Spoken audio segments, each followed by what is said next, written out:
Salamat Ama sa biyaya ng aming sariling wika na siyang nagsilbing ilaw at tulay ng aming pagkakaisa bilang isang bansa. Naway patuloy namin pangalagaan, pagyamanin,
kasuotan.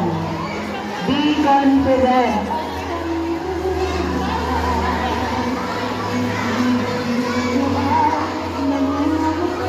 Great.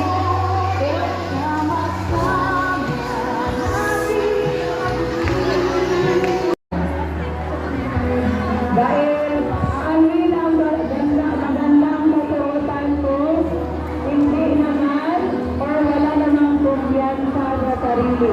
So smile and be confident.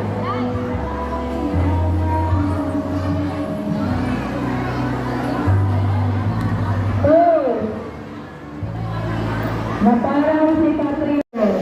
Dito ang exit. Okay?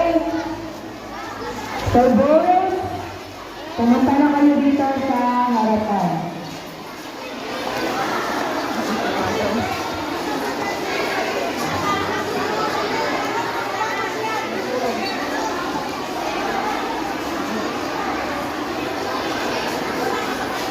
Ang mga nakabarong dito sa baba, ang hindi mga nakabarong dito sa itaas. Go! Sige, puli na lang. Ang mga nakabarong, mas daga naman